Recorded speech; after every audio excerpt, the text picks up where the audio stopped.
you went through the most horrific abuse. Why did you not expose your mum's lies to the police? Why did you take it as far as what you did? Honestly, I didn't know the extent of the abuse myself. Some things were very obvious, like the physical abuse. But there was other things in the medical abuse side of it that if it wasn't very visual, like my mother said I had cancer. You can't see cancer. And my mother was telling, myself and others that I was on cancer medication.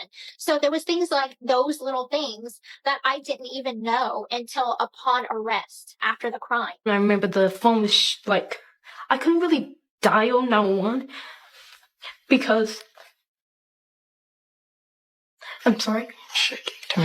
Yeah, I was shaking it, so I was trying to dial 911, but I couldn't even get my thumb to press the buttons because I was shaking so bad. But I was trying to calm down. Thank you so much. I was trying to calm down so I could to do it, and then I finally pressed it, and then they answered. I literally never talked to somebody on the phone. I got kind of in a fetal position and I covered my ears, and I heard my mom wake up, and then she sounded startled, and there was some noises that I can't make out, and I heard her say my name a couple times. And she said, "Help me." And then there was just silence. Now this girl right here, Jordan Turpin, that is a true victim. That is someone who survived severe childhood abuse. She didn't even know how to use a telephone, but yet she had the courage to get her hands on a phone and dial 911 without ever having spoken to somebody on a phone ever. Think about that. Think about how she reacted in this interview. She couldn't even get the words out. Gypsy Rose never had that reaction. Gypsy Rose could use a cell phone. She could use a telephone, and she never called for help. So again, when people say to me, how do you not see a victim? I don't see a victim in Gypsy Rose. However, you can definitely see the victim in Jordan Turpin. Do you miss your mom, Dee Dee? Yeah, I miss my mom. When you look back, do you think there are ways that this could have been handled differently? Absolutely. Absolutely. I look at things in hindsight, and I realize that there were other options besides murder, but I was so sheltered that I couldn't see them at the time.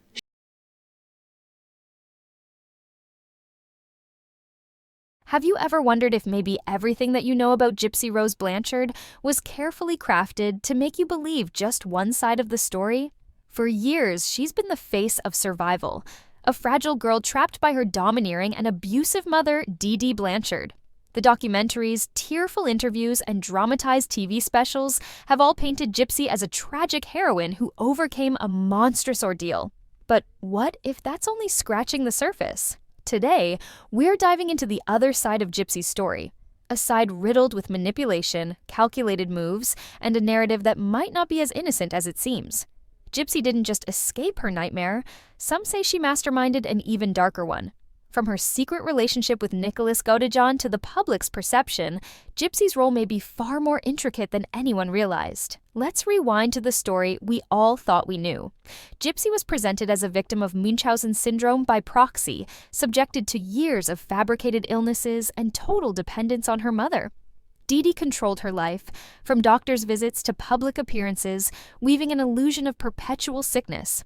When Gypsy finally broke free, it culminated in the shocking murder of Dee Dee, a moment heralded as her ultimate liberation. But here's where the cracks start to show. Gypsy wasn't just a passive player in her escape. Behind the scenes, she was secretly plotting with Nicholas, a boyfriend she met online, exchanging messages that laid out a chilling plan. Court documents and interviews revealed a far more composed and calculating side of Gypsy than the one portrayed in media coverage. Was she the helpless victim or the puppet master pulling the strings? Nicholas, who committed the murder, claimed Gypsy manipulated him into doing her bidding. His testimony painted a picture of a girl who used her charm to twist the narrative and ensure she came out looking like the survivor everyone wanted her to be. And the media? They eagerly played into it, framing her as the brave escapee while glossing over the more unsettling details. She was deeply involved with it. I mean, just like it says in his police statements, like I said, right with while I was talking to them, there was latex gloves that be on the porch. She did say that. Right on the text is clear as day. I ended up finding them when I got there, and I let her know that I was at the door. She opened the door, and she made sure I had the gloves on before she gave me the weapon, and she made sure that she wouldn't let me open the door. She made sure I had those gloves on before either of those doors opened. This isn't to diminish the abuse Gypsy endured. She was undoubtedly a victim. But was she also a skilled manipulator, using her tragic circumstances as a shield? Could her sympathetic image have been a way to control not just Nicholas, but public opinion and the justice system itself? The truth about Gypsy Rose Blanchard is anything but simple.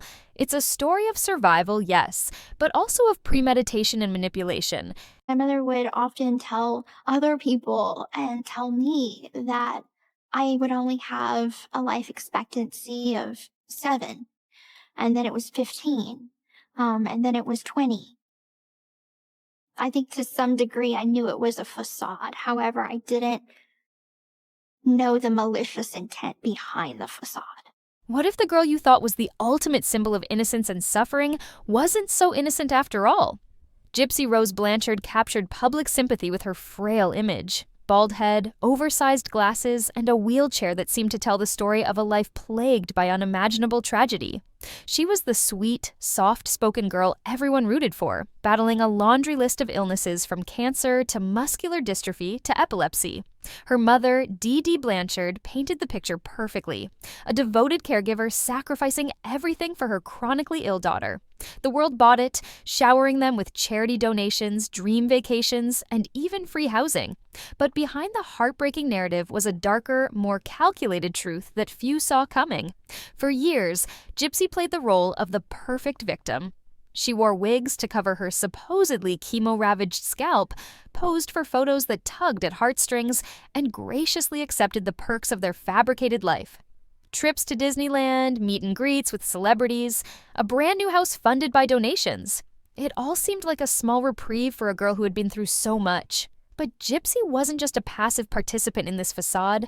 Behind the wheelchair and the sob stories was a girl who understood the game her mother was playing and at times leaned into the role herself. Sure, Dee Dee orchestrated most of the deception, but let's not act like Gypsy was clueless. Court documents, medical records, and even Gypsy's own words reveal a young woman who became increasingly comfortable in the lie. It's hard to ignore the moments where she fully embraced her public persona, knowing it came with rewards. Yes, she was under Dee Dee's control, a control so intense it bordered on abuse. But Gypsy also knew what staying in that wheelchair and donning that wig meant. It meant no hard decisions, no hard truths, and no real life outside the walls of their carefully curated bubble. So, was Gypsy simply a puppet, manipulated by her mother's lies? Or was she a complicit player who saw the benefits and chose to stay silent? That's the question that starts to haunt you as the layers of this story begin to unravel. And unravel they did, leading to a shocking crime that would expose the truth behind the Blanchards' picture-perfect tragedy. People saying you're handcuffs, they give you this weird look, and I'm like, I can't trying to think. I'm like, okay, no, I didn't kill anybody, I don't do drugs, I don't smoke, I don't drink, I didn't do nothing. I'm a good girl. And just when you thought this story couldn't get any darker, it takes a chilling twist.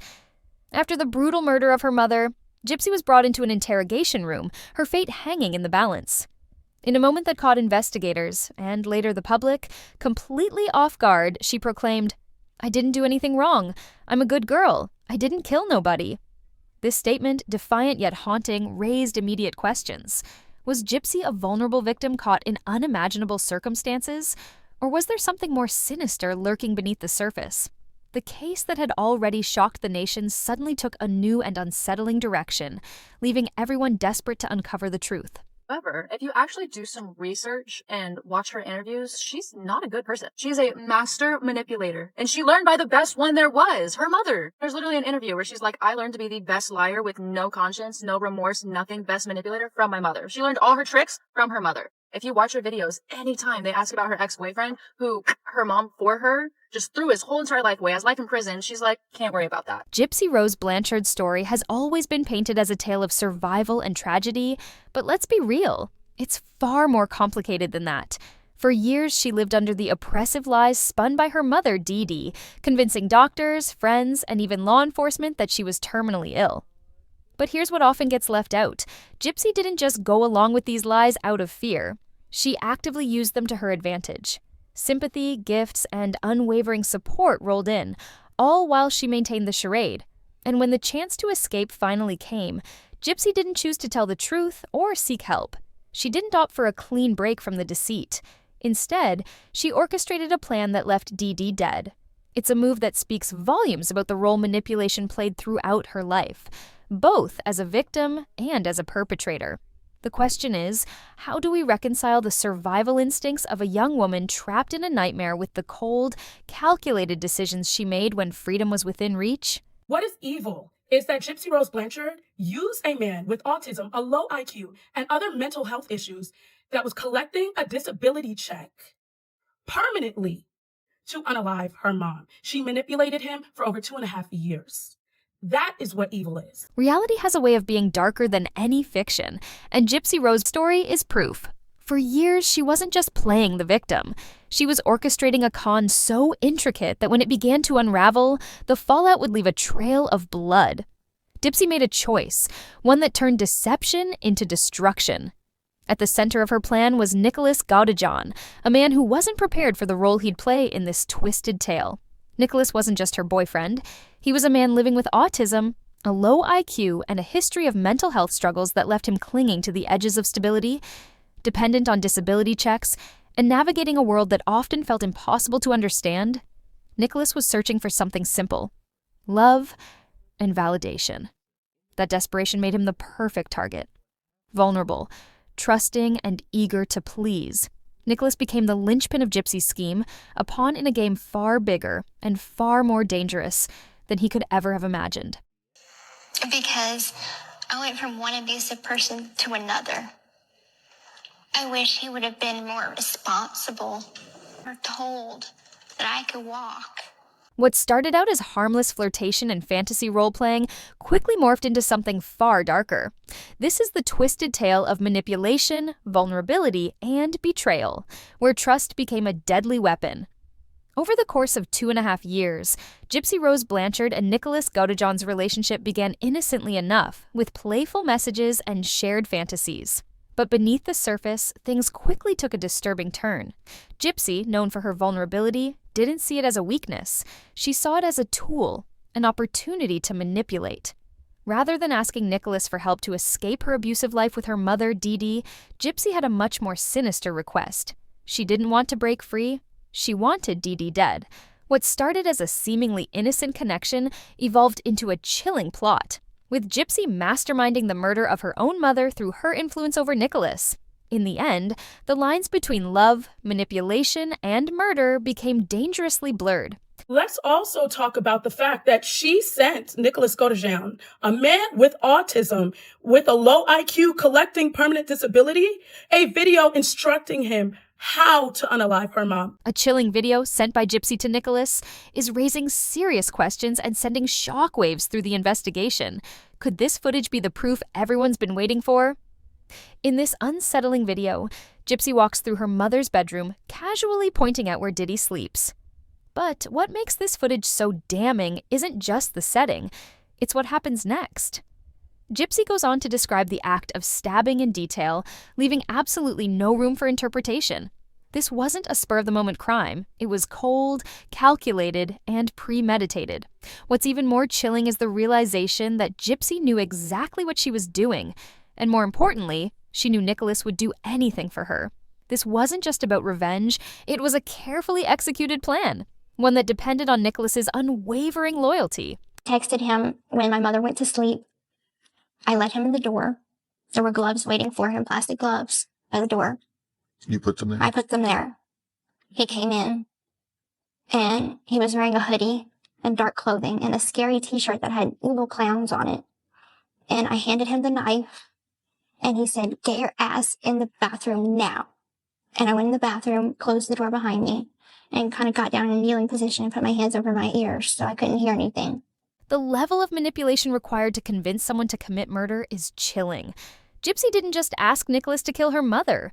She made him believe it was his duty. She spun a twisted narrative, portraying herself as the damsel in distress, with Nicholas as her knight in shining armor, rescuing her from a wicked captor.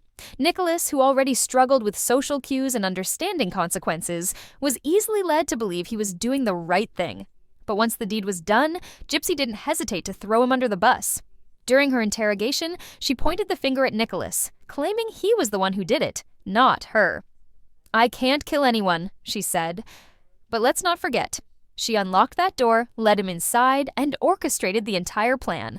Gypsy may not have wielded the knife, but she wielded the power, and she used it with cold precision. Opened the door 3 times, scratched the door twice, and that was code to let him in. But before I could let him in, he commanded me that I must shave my legs and any body hair and present myself to him naked. I met her away. Okay, what happened? She wanted to shave her private part Okay. and her legs. Okay, she wanted to shave her private part and her legs? Yes, for me. Okay. She ever done that before? Is this something new? Usually her mom does not let her shave her legs. This shocking story takes us into the dark and twisted world of manipulation, power, and control. It's the kind of tale where nothing is as it seems, and every move feels calculated, down to the most intimate of details. But what happens when the power dynamics are flipped, and someone takes charge with chilling precision? Before the murder, Gypsy Rose Blanchard's actions were anything but random. In fact, every move she made was part of a carefully crafted plan. Nicholas Gaudijon, the man she ultimately conspired with, told her she needed to shave her legs and present herself to him naked. And in a chilling turn, Gypsy did just that, following his instructions not out of fear, but because it was all part of her strategy. She knew exactly how to keep Nicholas under her thumb, how to make him feel powerful, and how to use that to her advantage. In this twisted game of control, it wasn't just about manipulation, it was about getting everything she wanted. And she did. Nicholas, now serving life in prison, would have never committed this horrific crime without Gypsy's influence. But here's the kicker. Gypsy, the one who masterminded it all, is serving just 10 years, a mere fraction of the time compared to what Nicholas faces. And yet, some still question whether she was also a victim. But that couldn't be further from the truth. This wasn't just manipulation. This was cold, calculated exploitation. Gypsy understood Nicholas's weaknesses and used them to her advantage, with devastating consequences. Nicholas is paying the price, while Gypsy's role in the tragedy is too often downplayed. Despite her claims of being a good girl, the evidence tells a very different story. Her actions before, during, and after the crime reveal a much more sinister reality. This wasn't someone caught up in an uncontrollable situation. This was someone who methodically orchestrated a crime with chilling precision. Even after the crime, Gypsy leaned heavily into the victim narrative, painting herself as someone who had been abused and manipulated for years. But let's not be fooled. She had far more control over her life and her actions than anyone gave her credit for. It's time to stop pretending that Gypsy Blanchard was anything less than the mastermind of this tragedy. She wasn't just a pawn in a tragic game. She was the architect. And the real story needs to be told. When it comes to Gypsy's claims of abuse, there's no denying the complexity of the situation. Sure, Dee Dee's behavior was controlling, there's no arguing that. But what if the narrative we've all believed doesn't quite tell the whole story? Dee Dee's actions might have crossed a line into unhealthy territory, but did Gypsy exaggerate the extent of her mother's behavior to paint herself as a sympathetic victim? Let's take a closer look. While Dee Dee was never formally diagnosed with a mental illness, the real twist comes from her medical records. Turns out, she was being treated for a chromosomal disorder called 1q21. Wandel syndrome, which could explain many of the health issues Gypsy claimed were a result of her mother's supposed mental illness. The fact is, many of the health problems Gypsy blamed on her mother's actions could be directly linked to this legitimate diagnosis, raising questions about whether Dee Dee's overbearing behavior was more the result of her condition than any kind of malicious intent. Now, despite this, Gypsy's portrayal of her mother was a powerful one.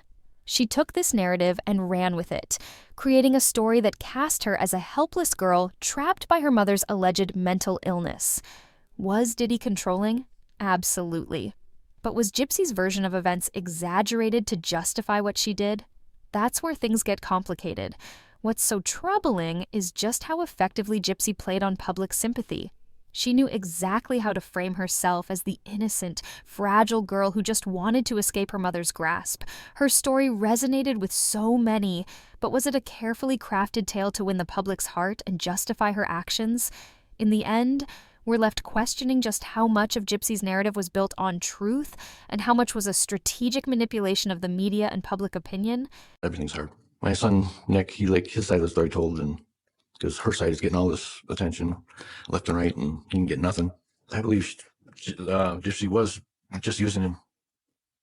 She may have had a slight feelings for him, but when she got him in, reeled him in to her plan, and she pretty much started losing interest in him until after the deed was done, and then boom, threw him under the bus. I felt compassion because of what her mother did to her, but and in retrospect, what she learned all those traits from her mom and turned around and used them on my son and to get out of her situation. All the press and everything that was being focused on this case, it just made me become more of a hermit. I didn't want to leave the house. Afraid somebody's going to notice me and, hey, you're a Voddie-chan or whatever. Gypsy wasn't some helpless, desperate victim. She was someone who had options. Options that didn't involve convincing a young man to kill for her. The sweet, innocent image she projected, that was just another layer of manipulation. When she claimed she wasn't involved, it wasn't because she had no idea what was happening. It was because she knew exactly how to make people believe her version of events. Take her infamous video where she tried to play the victim once again. She later claimed she wasn't in the right state of mind when she made it. But that excuse doesn't hold up. If Gypsy wasn't in the right state of mind, then how did she manage to plan the murder over 2.5 years? How was she able to convince Nicholas, a man who wasn't a criminal, to follow through with it? The video evidence doesn't lie. It shows a woman who was not only involved in planning the crime, but actively orchestrating it. Her not in the right state of mind excuse falls apart the moment you look at the timeline. Nicholas? He wasn't some cold-blooded killer. He thought he was helping the woman he loved escape an abusive situation. He believed she was his savior, his protector. Gypsy painted herself as the hero, and Nicholas believed every word. But once the deed was done, the truth came crashing down. Nicholas's father came forward, revealing that Gypsy had used his son as a pawn. Once her plan succeeded, she discarded him, leaving him to take the fall. Gypsy's behavior wasn't that of someone who was desperate or naive. It was the behavior of someone who knew exactly what she was doing and how to manipulate others to get what she wanted. And no amount of deflection or I wasn't in the right state of mind can change that truth. Matter what Gypsy Rose calls herself. An author, an influencer, an advocate. Doesn't matter. No matter what people believe about her, victim. A fact about Gypsy Rose is that she is a convicted felon. She is, in fact, a convicted murderer. She did spend time in prison for this offense. So regardless of what she wants to call herself or what people want to think about her, that is a fact. So there's that. Gypsy has spent years crafting a new identity, one that portrays her as an innocent and reformed woman. But the truth behind Dee Dee's death reveals a much darker tale. When Gypsy was interrogated about her involvement, she quickly distanced herself from the crime, claiming, "He's the one who did it, not me. I can't kill anyone." Yet, as the investigation unfolded, it became clear that Gypsy wasn't the helpless victim she'd painted herself to be. While Nicholas Voddie-chan may have physically carried out the murder, Gypsy was the one pulling the strings. She unlocked the door that night, ensuring Nicholas could enter. She created a video that guided him step by step on what to do, and she masterminded the entire plan. Even years after Dee Dee's death, Gypsy continues to manipulate the story. She has reinvented herself as an advocate, an author, and a woman who has turned her life around. On social media, she shares glimpses of her new life, photos of her baby shower, updates on her journey, and a carefully crafted image that contrasts with her past. But behind the perfect posts and the rebranded identity, one has to wonder, is this new version of Gypsy real, or is it just another chapter in her carefully constructed narrative? Hey everybody, So this is day 2 after my memoir, My Time to Stand, has been released to bookstores and wherever books are sold. I am so proud to be holding this book right now. And whoever has read it already, I hope that you receive the message. This is not a true crime book. This is a book about survival and hardship and overcoming massive amounts of trauma. To say that this book is just a book is not, it's very, very much misrepresented. This is not a book. This is my entire life in pages. When I started working on this book with Melissa Moore and Michelle Matrachani, 2 amazing women, amazing writers, I had such a wonderful time working with them, brainstorming, and it's really a talent to be able to bring the emotions of what a trauma survivor has to go through and overcome and push past into words. That is incredibly difficult because no one can know the emotions felt by a victim unless you are in that situation or have been there. And so for us to brainstorm together and kind of figure out how do we want to put this all together, how do we want to framework this, is amazing. And I think we did an amazing job. The things that I talk about in this book are things that I don't get asked in interviews. I don't get asked how scared I was in certain situations. I don't get asked why didn't I just run away? I don't get asked that stuff. And I think even if I told them why, they wouldn't really understand. So it's extremely important to put into words for readers when they are reading my story and when my story is told. The reasons, the emotions, the restrictions put on me, and put on victims. So I think that this book is ultimately the thing that I needed to have happened in my life because I held on to that grief and that pain for so long. And this is a healing book. This is about letting go of my past and finally pushing towards my future. And I hope that if anyone is in my shoes or the shoes that I was in, if they are experiencing trauma, if they are experiencing abuse, that this book will show that there is hope, there is life beyond abuse. I'm not going to say that how I gained my freedom was right, because it wasn't. And I talk about that in the book. You know, I absolutely have a life of regrets. I'm not perfect. I've made really bad choices in my life. But that's what makes me human. And I think that we all have a sense of feeling like maybe we're not worthy of being loved. Maybe we're not worthy of a better life beyond abuse. And that's simply not true.